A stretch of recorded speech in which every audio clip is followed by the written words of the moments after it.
Bolt your windows. Lock your doors. Check your closets. Look under your bed. And then prepare yourself. For it's another episode of Dark Night of the Podcast. Whoa!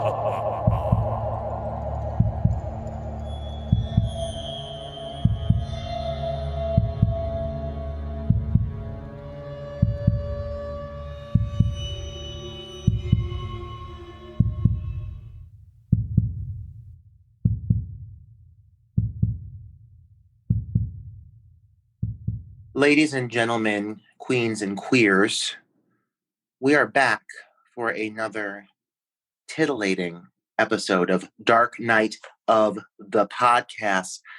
Hello, Troy. How are you? Hey, Roger. Happy New Year. Happy New Year.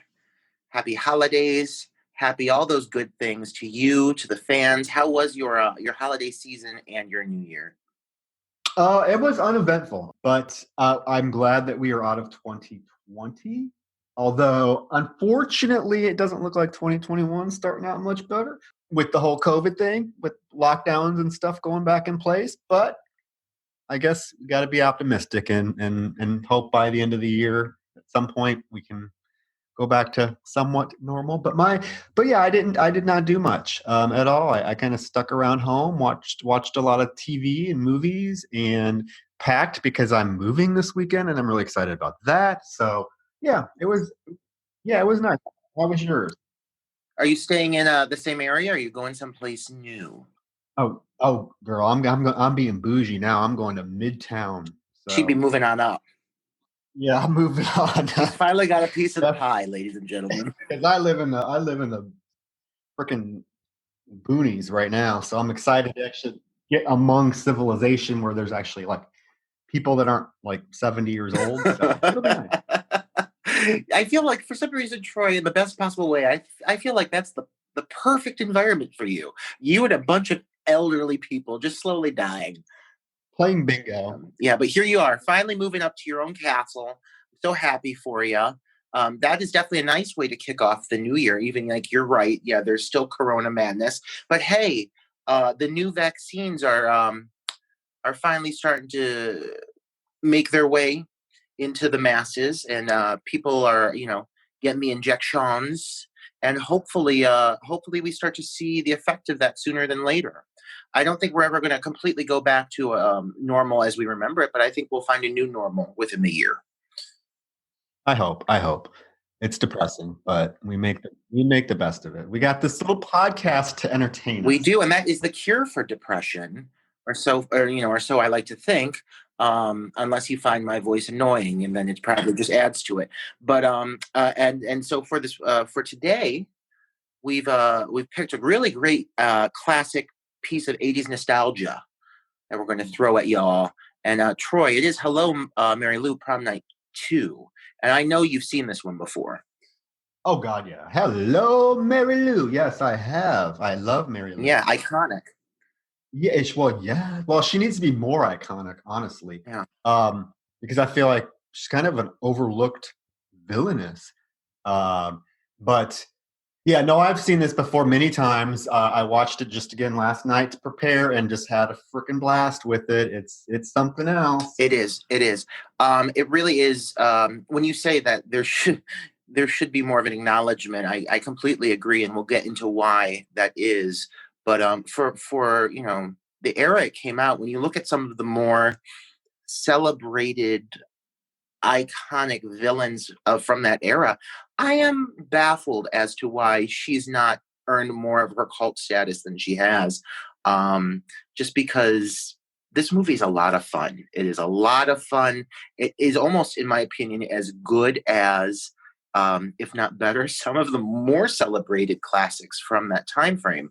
So I'm excited to really get into the meat of this movie and just discuss it with you. So, well, I think you picked a good one here, because I think the gays love Mary Lou. So based on, my post about watching this last night to prepare for this episode, the gays went wild. So I think we picked a good one here. Yeah, well, I mean, and I understand why, because this movie gives you a lot of um, fabulosity. It gives you hair. It gives you gowns. It gives you the finest of 80s fabrics, the shine of it all. Gaudy, gaudy, gaudy. I love it. God, yes, some of these outfits. Like Yeah, we're gonna get to that. absolutely. Okay, so yeah, hello, Mary Lou Prom Night 2. We might as well just dig in Yeah, to this. yeah. So this movie was directed by Bruce Pittman, and it is the follow-up, the sequel to the, I would dare say, actually iconic in its own right, Prom Night, starring everyone's favorite Jamie Lee Curtis. And I love that film for what it is. It's one of the slashers that really helped set the mold. But I do feel, and you mentioned this in a past episode, that Prom Night itself is kind of like lackluster in comparison to some of the other celebrated slashers of that era for lots of reasons. Um, and one of the shocking things to me about Mary Lou Prom Night 2 is that it honestly, I feel, is a better film than its predecessor. In a lot of ways, they made some really bold choices with this, and some really just unique decisions were made in developing this film because they went a completely different route. They went full out fantasy, ghost, um, just a completely different genre of horror than the first one, which is really surprising. But so the storyline basically focuses around um, it doesn't focus. It starts with a prom taking place in the year 1957. So you get a great flashback sequence to open up the film, and it focuses around the character of Mary Lou Maroney, who's played by Lisa Schrage. I hope I'm saying that right, but am I saying that right, Troy? I think so. Yeah, and she is just fantastic in this role. Like, she is chewing the scenery left and right. She has all these great one-liners, and she really takes the era and runs with it. You feel like Mary Lou is like straight out of this like late 1950s era. She's just played to perfection. And so she's just this really like larger than life whore, basically. Like this. Yes, it's very interesting that, I mean, the opening takes place in 1957, and you have just this very liberated, very proudly sexually promiscuous, teenage girl, which is the total antithesis of what you generally would expect to see, portrayed during that time period. And yes, by God, she does chew the scenery. I mean, the very opening, we get introduced to her is when she's in that confession with the priest. Yes, and like she like goes in and is giving this whole speech where you like think she's just going to be a very pure and giving her confession, and then she at the very end of it turns to him and is like, "I'm a slut and I love it," and she like writes her phone number on the wall of the confession booth and storms out in this big gaudy fashion, and the priest is like, "Oh, he's so offended by it," but it's such a perfect start to the film. Yeah, it really sets the tone, and it is interesting. And you mentioned that, that I don't really want to talk about the first film that much, but this is a better film than the first film. I will die hard say that. The first film is a slasher film, but it's actually, I find the first film kind of boring, and the pacing of the first film is just so dreadfully slow. This is the opposite. But this was never meant to be a true sequel to Prom Night. The original title was The Haunting of Hamilton High. And the distribution company at the last minute changed the name to Prom Night 2 to kind of capitalize on the success of Prom Night. And I don't know if that was to the film's benefit or not. I feel like it sort of maybe suffered the kind of like the Halloween 3 thing, where fans of the first film went to this expecting something completely different. And what they got was a supernatural just bonanza that has absolutely zero to do with the first film, with the exception of that the school name is the same. So I don't know if that was the best marketing decision, because I feel like if the film would have kept the original title, that maybe it would have a better um, following. If you're getting what I'm saying.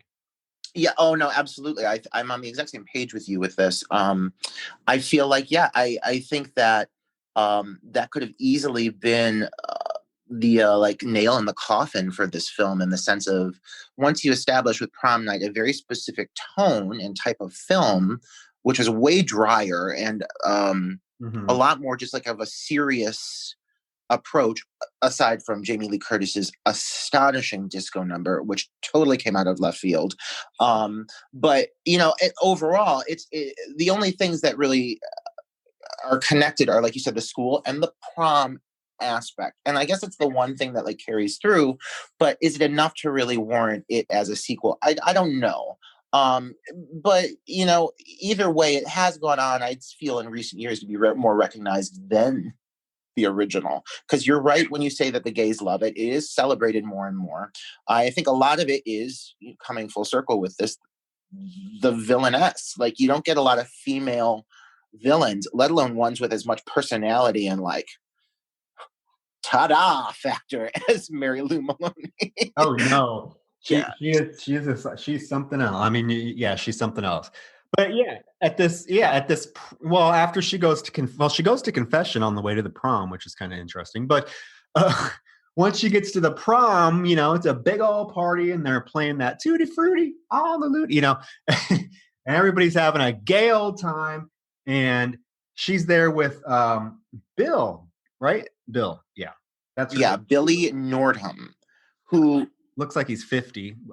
he he looks older than who plays him in his when he is older, which is Michael Ironside, who is like a respectable actor. He has like this receding hairline, and I'm like, is that a teacher? But it's Billy, and she asks Billy to go get her some punch, and then she ends up going in and going with Cooper, Buddy Cooper, right? Yes, Buddy Cooper, the bad boy, or so he seems. And they go make out in the behind the stage, and poor Billy catches them, and that's not very, it's not a very nice thing to do, and Billy's all upset, and she has that line that is an exact line from the first film where she says, it's not who you take, it's who you go home with.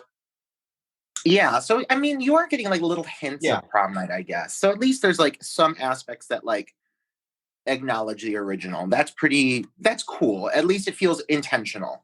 But yeah, Billy, like the relationship between her and Billy, like I'm guessing they've been like going steady for a hot minute, because he finally gives her his ring, but like obviously they've been an item for a minute. It's not like he's some guy who's just come up to her and is like trying to romance her. There's definitely an established relationship between her and Billy. So when that whole makeout session comes up with Buddy Cooper occurs, Billy's upset is like warranted. She's clearly like, not only is she spiting him or screwing him over, she's doing it intentionally. Well, she's so nasty to him. It's like, you know, but you get the sense. Well, she basically says the only reason she's dating him is because his daddy is rich. And you remember Billy, when he finds them making out, he's like, you haven't even gone this far with me, and we've been dating a year. So obviously she's a gold digging hussy, but And that's why I love her. yeah, but you got to feel a little bit of sympathy for Billy, but what he does next is kind of, well, it sets this whole thing in motion. And what does he do, Roger? What is his revenge? He, in a very Carrie-esque delivery. No, this whole movie is Carrie-esque. Yeah, this whole movie is a lot of movies fused together to create one fantastic movie. But so he like ascends the ladder up to the catwalk above the stage, and he's watching it as Mary Lou is crowned prom queen. Like, they announce that she's prom queen, and she goes up to accept her flowers, and everybody is cheering for her, and she gets her crown, and she's waving, and he's so enraged that he takes like a stink bomb, I'm guessing. Like, I'm thinking what he's intending to do is like stink her out, drop the stink bomb. But he lights it. And when he lights it and drops it, he drops it too close to her, and it it catches her dress and sets her dress ablaze. And it is quite the sequence. It really is, and it holds up. I mean, it looks pretty damn impressive, if you ask me. Even today, it holds up. It's pretty actually disturbing because they linger on her burning for a long ass time. They do, and like Buddy like rushes to the stage, but doesn't actually do anything. He just pounds his fists on the stairs of the stage, and just why God, why? And she's still like alive and burning. It's very drawn out, but yes, it's very effective, and quite a way to kick off the film. You know, there's a lot of character in this opening sequence, and there's a lot of character throughout this entire movie. Like, it never really loses its oomph, and it really starts with a bang. So then, you know, you get this great, you know, opening to the film, which really introduces the lure of the school, what happened there with this whole death of Mary Lou, and you flash forward 30 years later, and you are introduced to a new female focus, the lovely Vicky Carpenter, as played by a fawn-eyed Wendy Lyon. And she is a delight. Her long, flowing blonde hair. Strawberry blonde. Yes. And her choices of wardrobe. Yeah. Oh God, she has the mom jeans and everything. Yeah, very high-waisted jean. But what's interesting is, you know, I mean, this movie, yeah, you're right. It's a hodgepodge of so many movies, but the Carrie influence in this movie is so not even subtle. What I noticed is Vicky's house looks exactly like Carrie White's house. Oh yeah, it's even like the look, the effect they put on it. They give it this kind of like glowy. It's meant to look so picturesque in some of these shots. Like the whites almost have like a halo to them for some of the sequences. Yes, and even more so, her mother just happens to be a freaking religious mother. Her mother is a freaking cunt. Dare I say it? But I mean, like, her mother is played. Talk about chewing the scenery. Is it Virginia? is that her name? Because that sounds like it would be her mother's name. She is just irrationally cruel to this poor girl. She won't even let her get a new prom dress. She's just always shaming her. Even when, like, and this girl is truly like an angel. She, like, at least she starts off as such. She's such a good kid, and the mother is just so cruel. But the father clearly balances it out. Yeah. In many ways, as the movie progresses during one specific sequence. But so Vicky is, you know, she's dealing with this crazy batshit mother, and she's luckily dating a very sweet young man who is Craig. Right, I think his name is Craig. Yeah, he's played by a delightful Justin Lewis. He's a cutie too. He's a cutie. His looks, actually, I think when I look at him, I'm like, wow, he could have come out today and had the same kind of like effect. He's just really handsome, but he's also very likable. Yes. Well, we'll get to that because I feel like he is. Well, we'll talk about that towards the end because I made a note about him, kind of comparing him to another sort of male lead in a slasher sequel, But no, he's a very delightful character, very cute, very, very likable. The two of them are adorable together. But it's, yeah, you get some really good insight into Vicky's home life just right away, not only from the way the mother talks to her about not being able to get a dress, but like when Vicky and Craig they're having coffee, and I believe she hasn't even told her mom or anybody that she's nominated for prom queen, because she thinks her mother will be very disappointed. Yeah. You get a real Dirty Pillows vibe from this whole mother-daughter relationship. A lot of shaming, irrational shaming that I have no idea where it's coming from. But yeah, this poor girl's clearly been put through the ringer due to this mother. And luckily she has this delightful boyfriend that she can run to and vent her feelings to, and a lovely support system, which clearly carries through the whole film up to the finale and so on. And so you get introduced to a lot of characters early in that kind of create her social circle within the school. And I have to say, like, the whole cast is pretty phenomenal. Even like her best friend, Jess, the character who you find out with the whole pregnancy thing that's coming up. Actually, I thought, despite her hair and her fashion, which was absurd, I really thought her acting was pretty great. Her acting is really good. Like when she's crying in the locker room, that's a very effective scene. And we find out that she has been seeing this boy. Now he won't return her phone calls, and she's pregnant. But this girl literally looks like she stuck her finger in a light socket. That hair is frizzed about 3 feet off her head.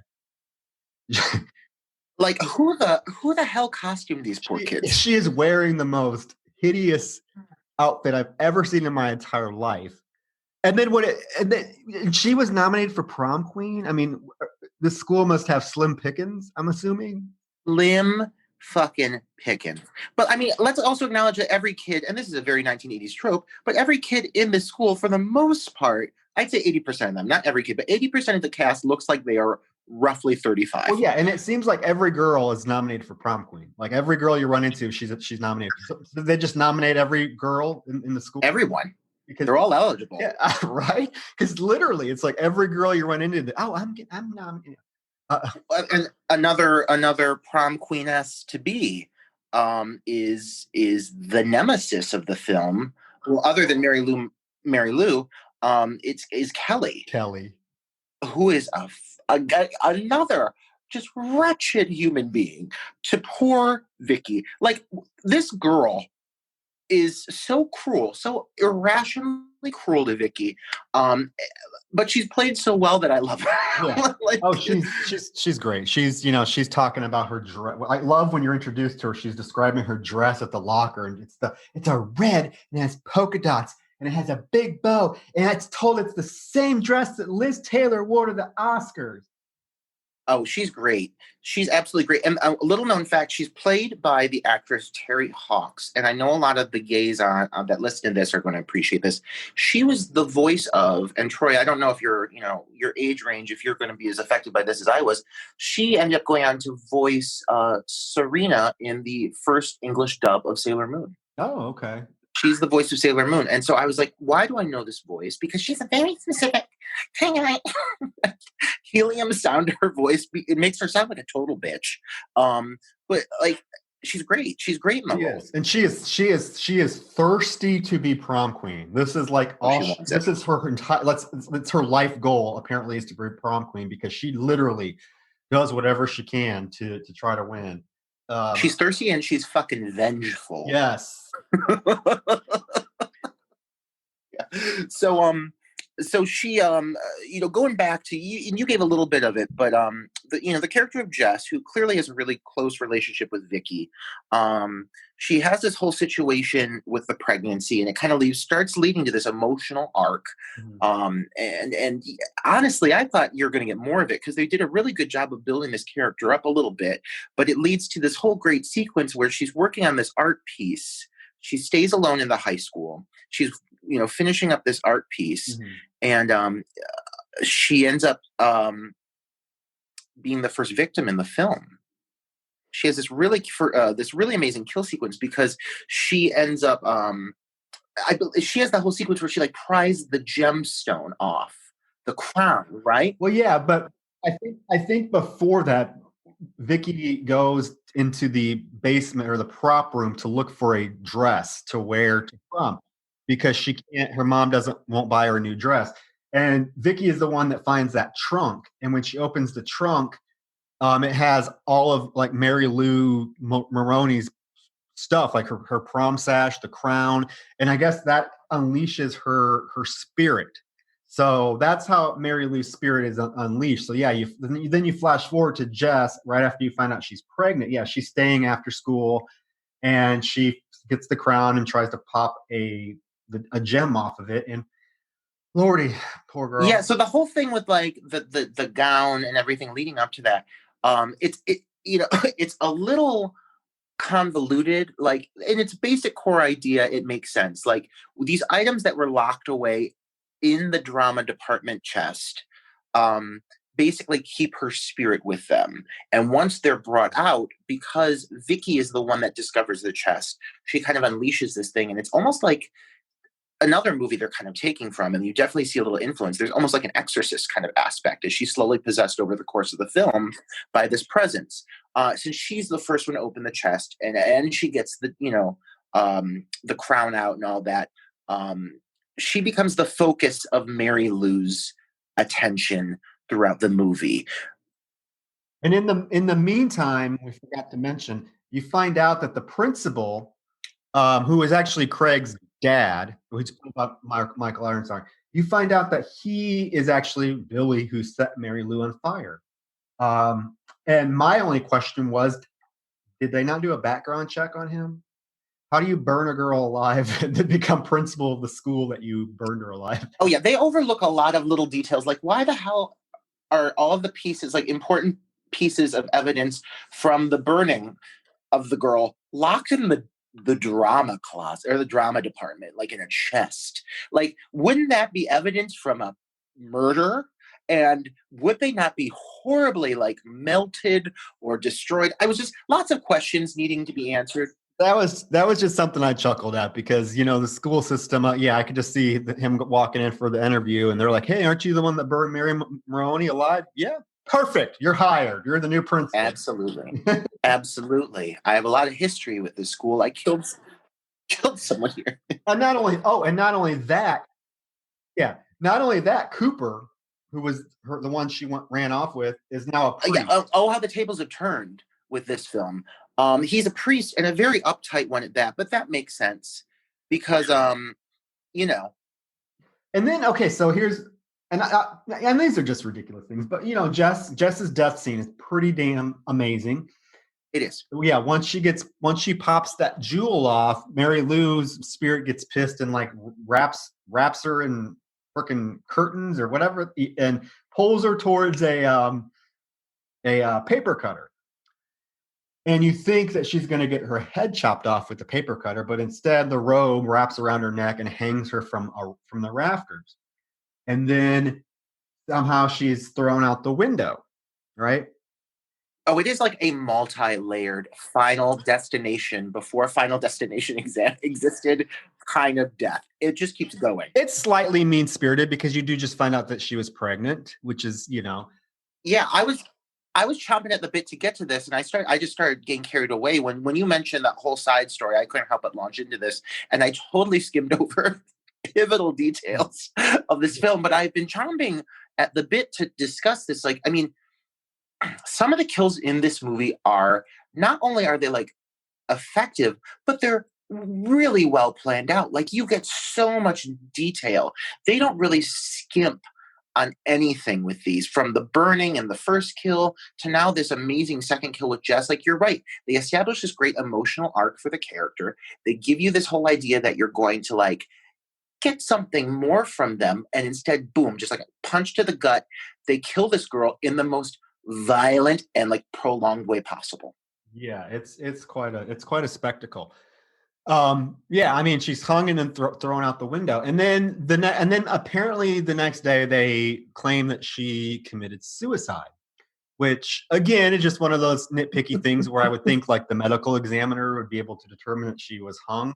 Can you imagine that medical examiner coming to that conclusion? Like, yes. Well, I'm looking at the the amount of like violent destruction in this room.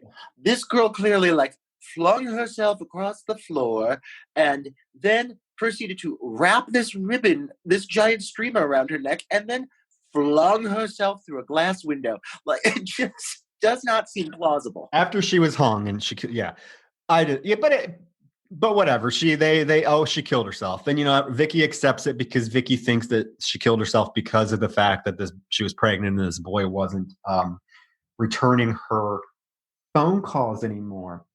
And now you start to see Vicky slowly changing.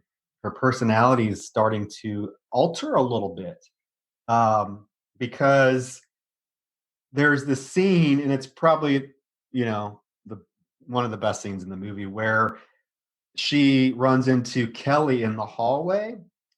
And Kelly doesn't give a shit that Jess is dead. In fact, she's like, oh, one less prom queen candidate to worry about. So maybe you should do what Jess did, and so that there's less candidates. And then Vicky has that great line. I love it so much. What does she say? Is this where she bitch slaps her? No, I think that's later. This is where she says, "You shut your fucking mouth, bitch." Oh yeah, like she just turns and I'm really coldly like this actress does a great job of the transition from sweet, like angelic Vicky to like scathing bitch Vicky. Oh, she does. It is cold. Yeah. And she says that line, I know, and everyone's like shocked. It's hilarious. Even Kelly's reaction is hilarious. Like she's, oh, come on, then, and then walks away. It is so funny the way she delivers that line is priceless. Yeah. Well, and you know, it's kind of like it's hard to really understand exactly what powers Mary Lou has to start off with, but like it's kind of like a widespread. Like she's possessing Vicky, but at the same time she can also like kill on her own regard. You know, she kills Jess, and she has like influence outside of Vicky as well. So she's kind of like this omnipresent force. So I guess like basically like no one is safe. But like there's that whole thing with like you mentioned like, you know, Buddy's now a priest and Vicky, you know, confides in him. She goes to him and he's one of the first people to be like, Mary Lou is back and she is back with a vengeance. And there's that whole sequence where like the Bible burns, you know, and like it's like Mary Lou is just like I said, she's omnipresent throughout this whole film and her powers are constantly growing, but she's really focused mostly on Vicky. And it all kind of leads up to that really great sequence where like I said, she does eventually slap Kelly. Well, remember they're playing volleyball and Kelly throws a ball at Vicky's head. Yeah. And knocks her out, and then Vicky has this like vision of it's really cool scene where like the volleyball net turns into a spider. Yeah, that's when the Nightmare on Elm Street vibes really start to come into play. Another film that you see a lot of influence here. Yeah, oh, absolutely. The first two Nightmare on Elm Streets definitely influenced this movie. It's so obvious. But yeah, and Vicky is starting to have these weird visions and hallucinations of like the hallways turning into like abandoned the hallways are turning abandoned and all dark and spooky bugs and stuff. But then she goes to confession, and this is when Cooper really kind of gets the idea that Mary Lou is back in the form of Vicky because of what Vicky tells him during confession. But yeah, so you get that whole thing where he's like the one that knows what's going on, but nobody wants to believe him. Yeah, and then so I don't know. Yeah, so after confession, there is this weird thing with this horse that she has in her bedroom. Listen, that fucking horse, that rocking horse. The possession at this point is like starting to kind of tear Vicky apart, and she's very resistant to it. And she like, you know, she has all these dream sequences, like we've mentioned, leading up to this whole thing with the rocking horse, where she basically like she screams at the force and it's taking over a rocking horse in her bedroom and the tongue is like coming out and everything. And it's you know, it's clearly like it's in her house, it's in her room, it's in her life. And so she freaks out and her parents come running in, you know, she's very aware that this is taking place. Yeah. But that whole sequence with the volleyball where it leads up to that, like you have that whole thing where, you know, like you said, like she gets hit with the ball. She has that dream sequence with this spider web. She ends up slapping Kelly because she's just such a bitch, and honestly, she deserves it. And she gets sent to detention. And the detention sequence is honestly probably one of my favorite sequences in the sense of like creativity and what they were able to do with like practical effects with this film. I think in some ways it almost outdoes some of the amazing dream sequences that you do get in the early Nightmare on Elm Streets, because it's a cool fucking sequence where everything in the room starts becoming possessed and the chalkboard basically like sucks Vicky into it. It becomes a pool of liquid, and they even have like letters floating in the liquid. Yeah. It's so effective. It's so cool. It really looks cool. It's held up very well. Yeah, it's an amazing practical effect, and I think I read somewhere that it took them like 5 days to film it. And this was kind of this movie didn't have a huge budget, so it's not like they had tons of money to be spending on all these effects. I think that they just made the people involved with this film obviously knew how to make the most of what they had.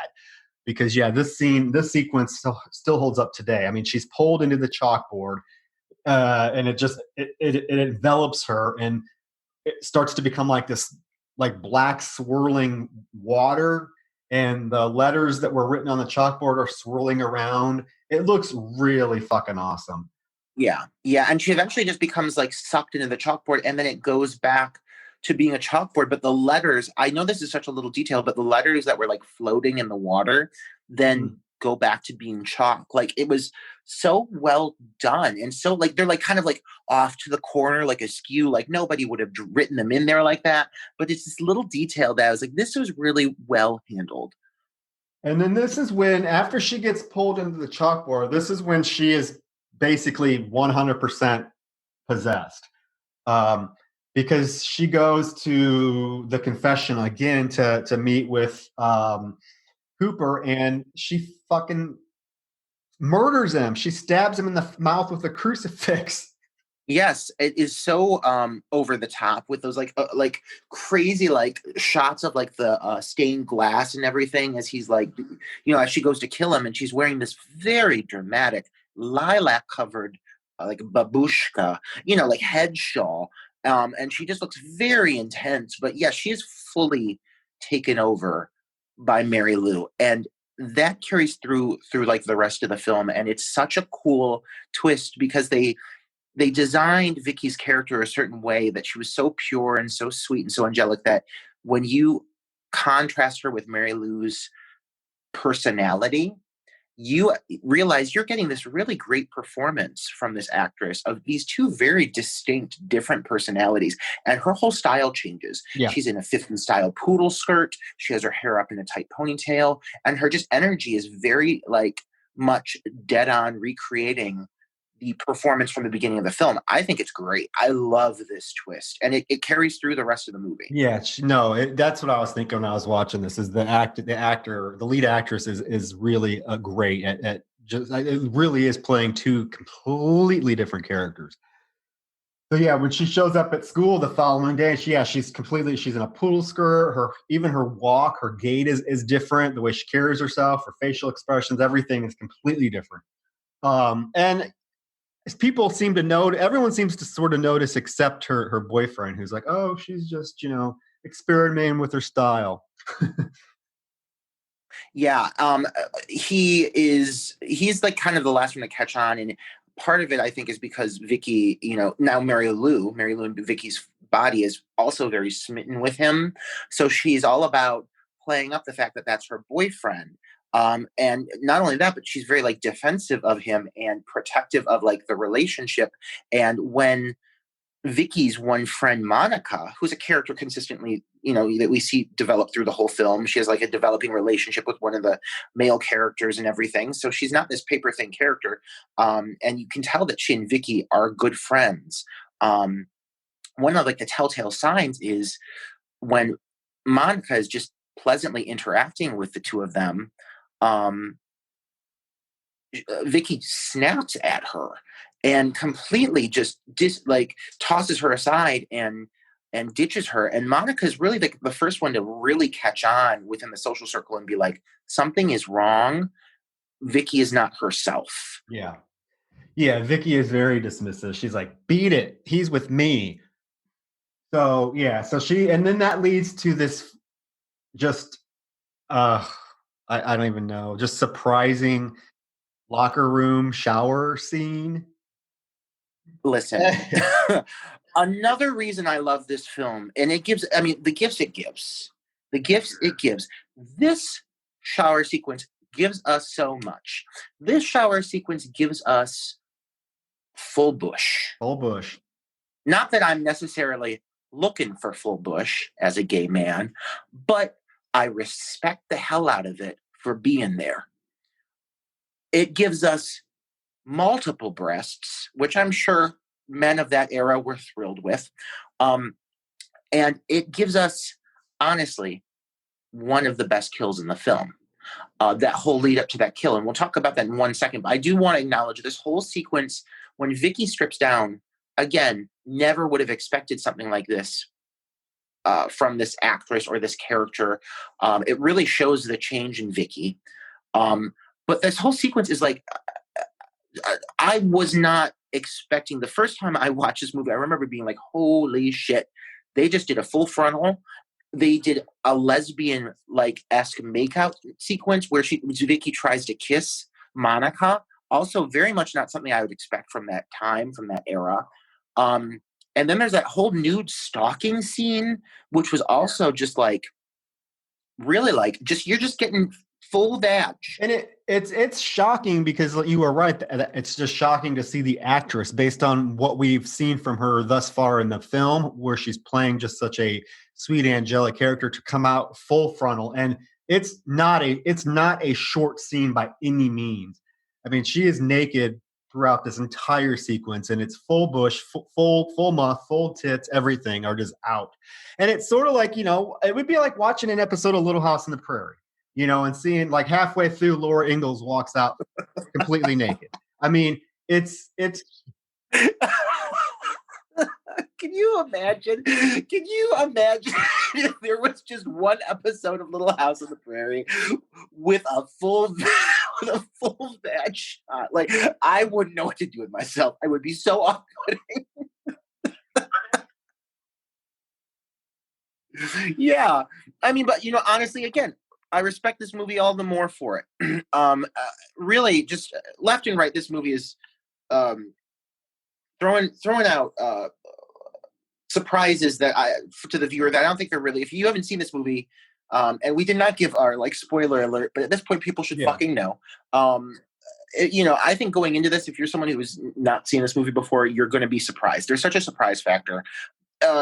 Both with like the quality of the kills, with the story arc and how it changes, and with bold choices like full frontal nudity vaginas. But anyways, it leads up to that really, really fun, fantastic locker kill with the bop baba loo bop a wop bam boom.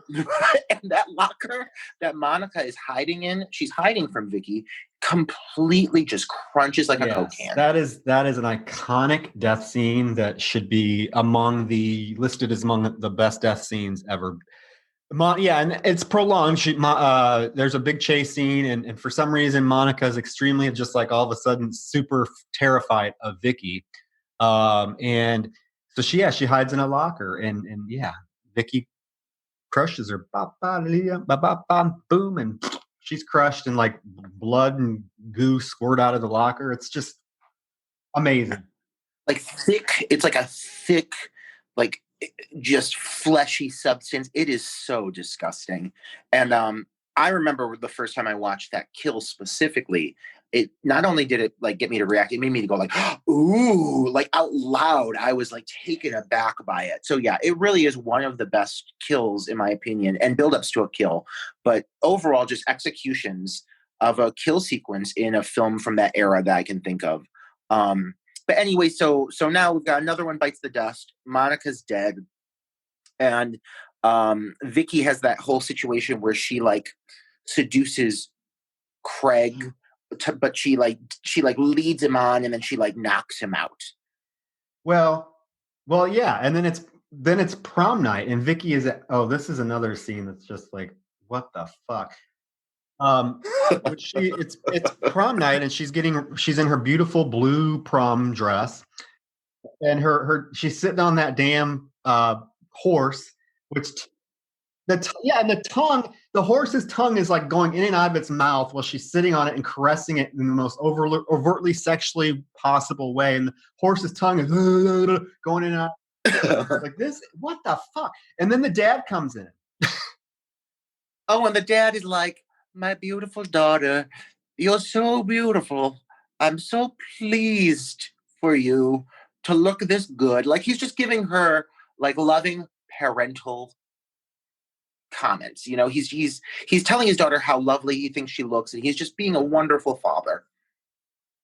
And she fucking makes out with him. And he doesn't really try to stop her. No, but God, when she pulls away and walks away, he is like, what the fuck just happened? The mother walks in and sees them making out. Yeah. Oh, and she's pissed, as I guess a woman has the right to be when her daughter sensually kisses her father. She's like, harlot. Yeah, she's calling her a whore. Harlot. You harlot, yeah. You strumpet. But I don't know what she says. Again, I mean, if we're going to talk about good, effective kill scenes, basically, Vicky's walking down the steps and the mom is just screaming obscenities at her, like shaming her, as she should in this case. Like, this is merited. And Vicky just like turns to her, and all of a sudden the mother just gets launched out the front door, like through the glass. It is so good. It's the best. I don't even know if the woman died. I'm assuming, but I don't know. But I swear to God, I swear to God, when I watched it last night, that I saw the wig. If it was a stunt person, I saw their wig fly off. You know what? That makes sense in that case because it's a pretty violent sequence, and it's totally out of nowhere. And again, a very Carrie-esque moment. It's like a telekinetic moment.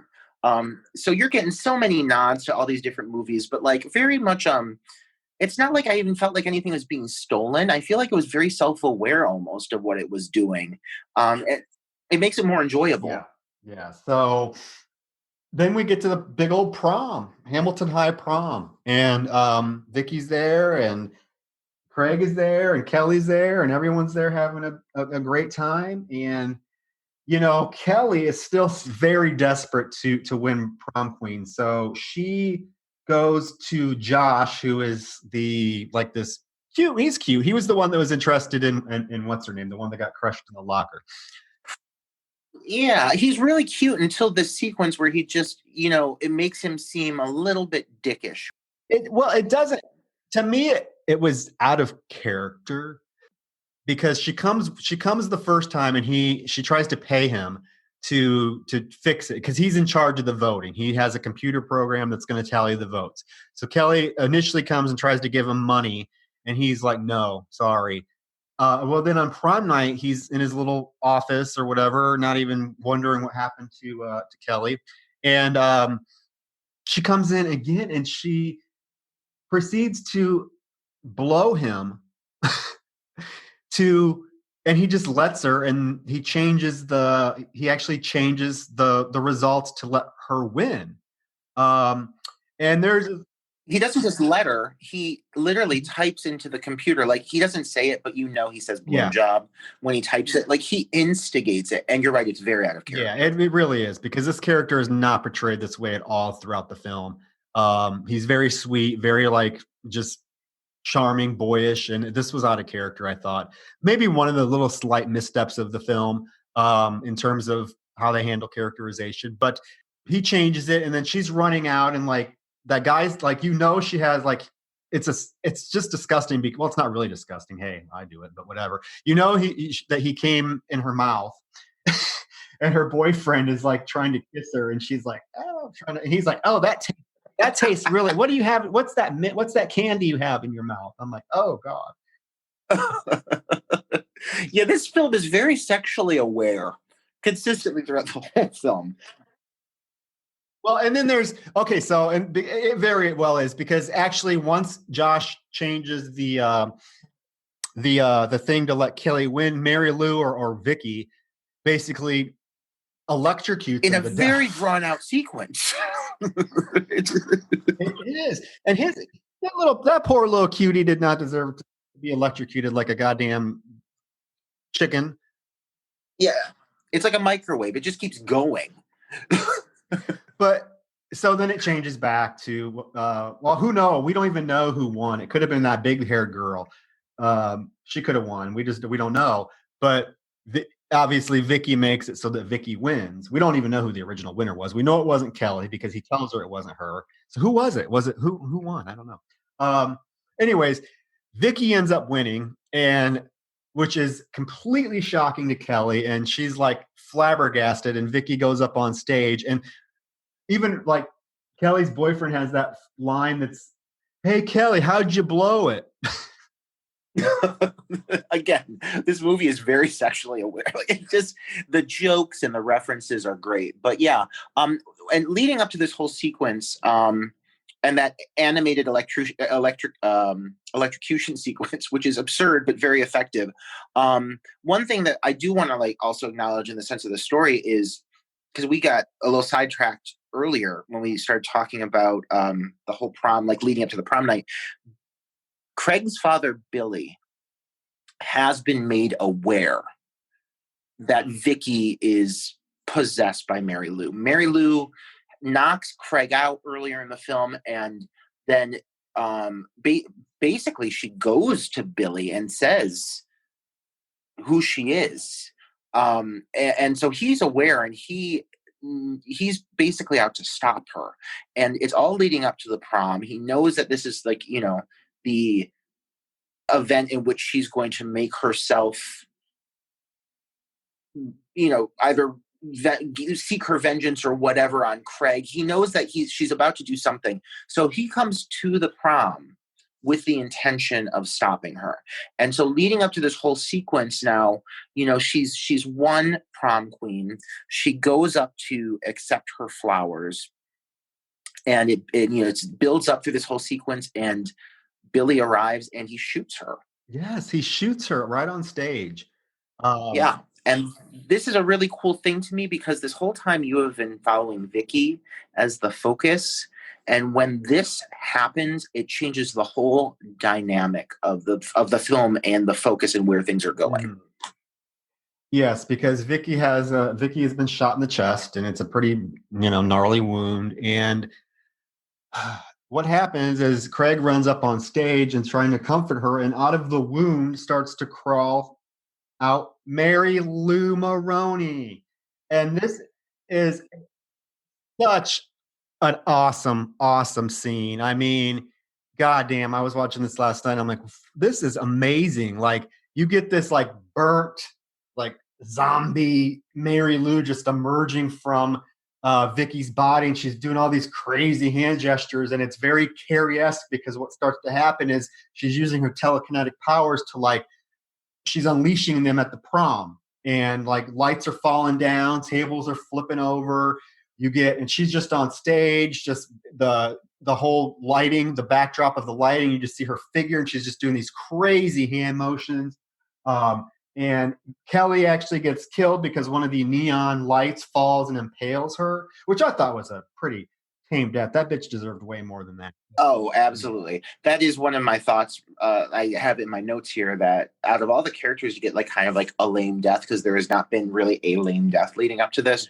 For her to be the one, I felt a little betrayed, because I really, really wanted to see Kelly just get destroyed. I'm thinking maybe at that point their budget was like, well, we can't really do much more except like stick up, a neon thing on her and make it look like she got killed. Yeah. Because this scene, the whole sequence, this sequence had to, cost a shit ton of money to do, even with the low budget of the film, because it's pretty damn cool. It looks amazing. Yeah, there's that whole thing with Vicky. Vicky's obviously like, she's killed when she's shot, and like when you see the chest starting to bust through, and you like when you first see the hand come through and everything, that whole sequence of Mary Lou crawling out of the bullet hole and like literally crawling out of Vicky's body is disturbing. It is so well done. It is honestly, one of the best climaxes in a film of this genre that I can think of. And the whole thing builds up to this, and it is just, insane. So, Kelly's death aside, the rest of what's happening is so impressive that it doesn't even really matter, because once this starts, it does not stop. Mary Lou is, like you said, on the stage. She's burnt, but she's starting to revert back to her original self as she's, killing everybody and unleashing her powers. And she targets Craig and starts to pursue him through the school and the lower level of the school into the drama room in this really phenomenal chase scene where it's not only like a chase scene, but she's also like appearing and disappearing. Like, she's still spiritual. It's so well done. And this is where I wanted to make a comment about Craig and his character, because he really is one of the rarities in slasher film history. He's a final boy, and he gets his own like chase scene, and it's prolonged. It's a long chase scene, and he gets to battle the final villain, and he's really he's a final boy, and I'm surprised that more people don't talk about him. I know if you think about somebody like Mark Patton from Nightmare on Elm Street 2. Very similar, characters, I think. And Mark Patton gets, all the, is obviously a great person and has done some great things with it. But I'm thinking, I'm wondering why this character doesn't get some of the same accolades for being a final boy. Do you know what I mean? Maybe I'm off base here. I don't know. Absolutely. No, definitely. It's one of those things you don't even, because the movie is focusing on Vicky for such a prominent period of time, but you are getting a lot of development with Craig, and they're smart because they make him so likable. And even like Vicky's mother, like disliking him is so unwarranted, which makes her so much more unlikable. Like, his whole character is pretty consistently one of the positive aspects of the film, at least for Vicky. So when Vicky is killed off in that like startling sequence and he becomes the focus, Craig becomes the focus, it's one of those things where he's also a character that you want to support and see survive, because he's been nothing but loving towards Vicky and nothing but a positive character. And so you have this really endearing final boy sequence, and it is great because he's got these puppy dog eyes, and you really you want this guy to make it. And Mary Lou is just toying with him. It's this cat and mouse game, and it's fantastic. Yeah, he's a scream queen. If Mark Patton can be a scream queen, I think Craig can be a scream queen, because it's they're very similar characters if you think about it. It's he even as she finally gets him into the basement or wherever they are, he starts to get pulled into that chest, and it's going to pull him into the the other world, and he's going to be lost forever. And he's screaming, he's flailing, and his dad saves the day with the crown. Yes, he does. Billy shows up, and he puts the crown on Mary Lou's head, and he kisses her. And basically, in my mind, he's telling her she is the prom queen. She has the crown. She got what she wanted. And it seems to be like the cure for her anger. It is the solution. Like, if every evil force there's one way to appease it, it's for Mary Lou, this is the solution, and she vanishes. She's gone, and his son is saved. And not only that, but in a really cool and unique turn of events, Vicky is pulled out of the chest. Me, I don't know. It doesn't make much sense because she was shot. So yeah. I could understand if her death was Mary Lou coming out of her, that she would be able to be brought back to life. But the bitch was shot. How do you all of a sudden come back to life? But that's, again, whatever. But she's back. Yeah, we got Vicky. And it's cute because he wants to prove that it's Vicky, and he asks her, do you take sugar in your coffee? Because they have that cute little thing where he's putting coffee in his, he's putting sugar in his coffee at the beginning of the film, and she's like, that stuff will kill you. So that's how he knows that it's truly Vicky. And the three of them go off into the car and live happily ever after, or do they? Yeah, they get to the vehicle, and Billy is driving. They get inside, and again, in a great turn of events, this movie's so great at like, just when you think something's going to go one way, it throws something out of left field and kind of shocks you. So the father, Billy, looks over the seat back at the kids, and his eyes are glowing. They're the same color as Mary Lou's. And he smiles at them, and he delivers this great final line, and her song comes on, and the kids clearly know that it's Mary Lou. It's very Freddy Krueger-esque, Nightmare on Elm Street, one of the last scene of Nightmare on Elm Street where Freddy's driving, and the mom gets pulled in, except there's no mom in this one that gets pulled in, but it's very similar. Yeah, so basically Billy has become Mary Lou, and the film ends. Yeah, they totally they fool the audience into thinking that kiss is what cures or appeases Mary Lou. And honestly, all she did was just possessed Billy instead. so yeah, like last thing you'd expect, because you have a female antagonist the whole film. The last thing you'd expect is for it to turn at the very end and possess the male. But what a cool turn of events. And even though it is very Nightmare on Elm Street, I don't even care, because it feels like the perfect conclusion to such a far out, absurd piece of 80s cinema. It still feels so right, It's the best film of the franchise. Now, granted, I have not seen Prom Night 3. I don't know. I don't remember one thing about it. I know that Mary Lou returns in Prom Night 3, but I don't know if it's the same actress. I don't know anything. I saw it so long ago, I remember nothing about it. But I'm safely assuming that this one's much better, just because I don't think Prom Night 3 has that great of reputation.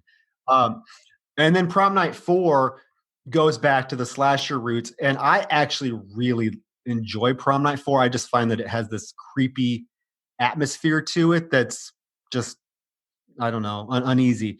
But this one is easily the best. I mean, easily the best of the four films. Much better than the first one. I'll say that.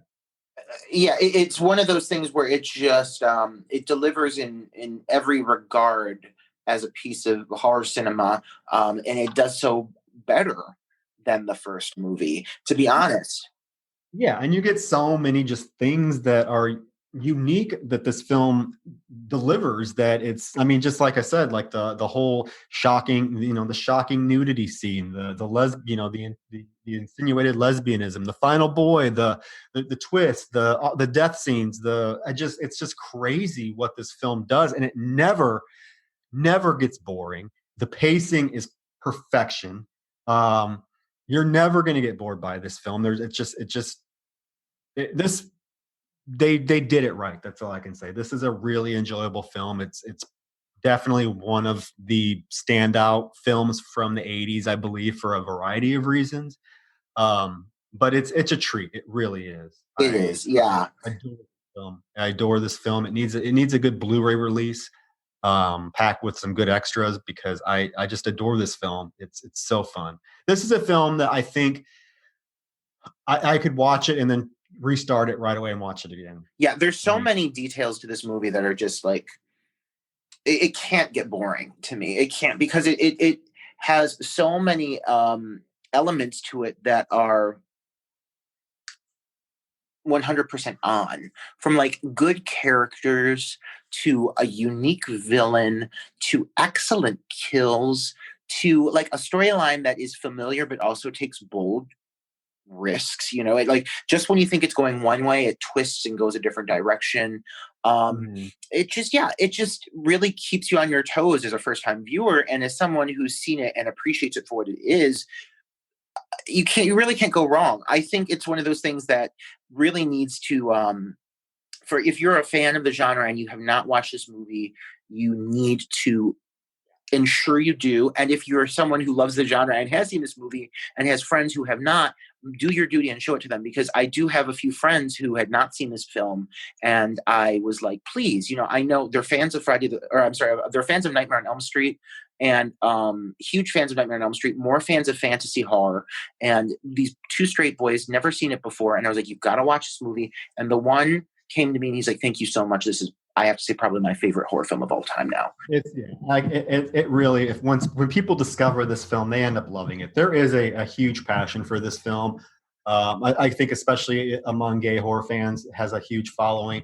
And we need justice for Mary Lou. She needs to be, recognized as one of the best villains in the annals of horror. Can we get that? Can we make that happen, please? Oh, absolutely. But that's Hello, Mary Lou, Prom Night 2. I'm so glad you chose this film. This was a blast. And speaking of that, we like to reveal what we're going to cover on our next episode at the end of each episode. And me and Roger have a thing where we pick two. I pick two, he picks two, and we go. That's how we kind of do our lineup.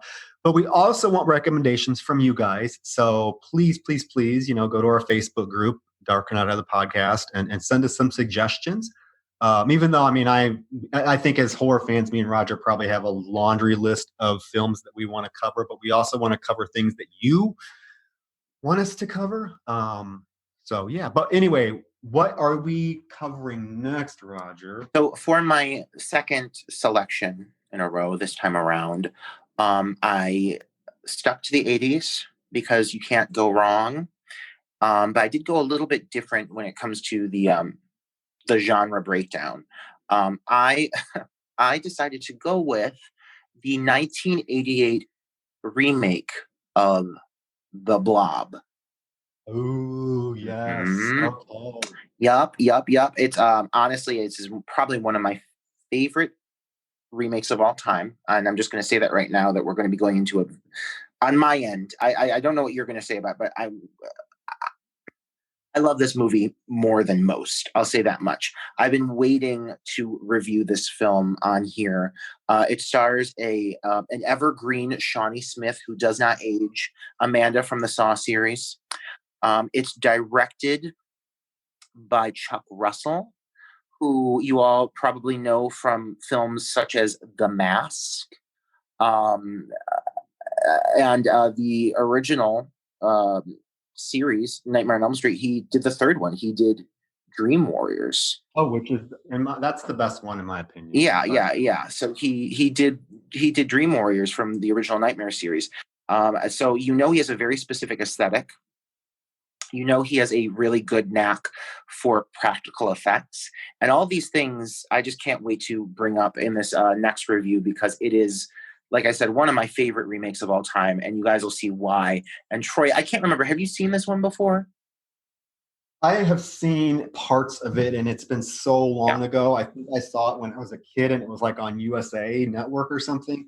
So I've never seen the full thing. I've seen parts of it, and I just remember, I remember the phone booth scene. That's what I do remember. Oh my God, that phone booth scene with Candy Clark.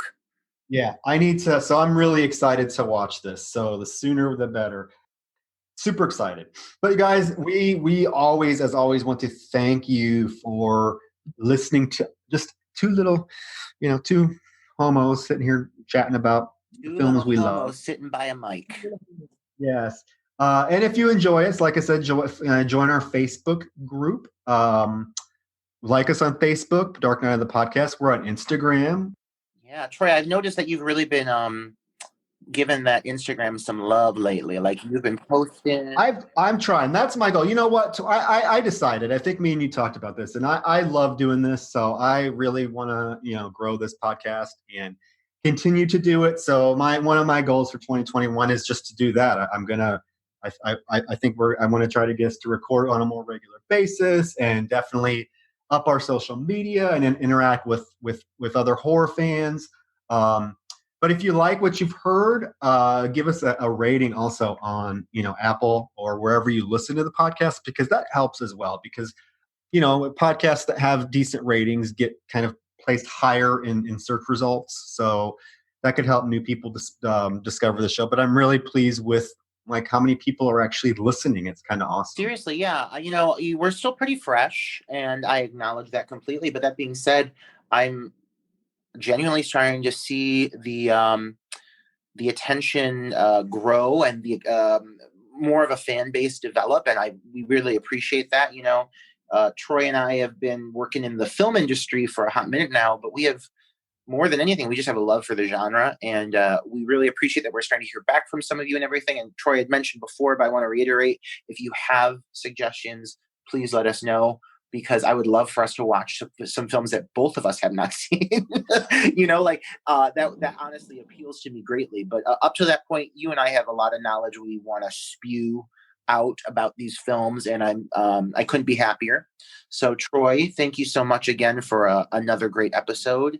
And this was a really good one, and it made me really happy to talk about this film because I knew you had a lot to say about it. But yeah, I'm excited for The Blob, Shawnee Smith, one of my favorites.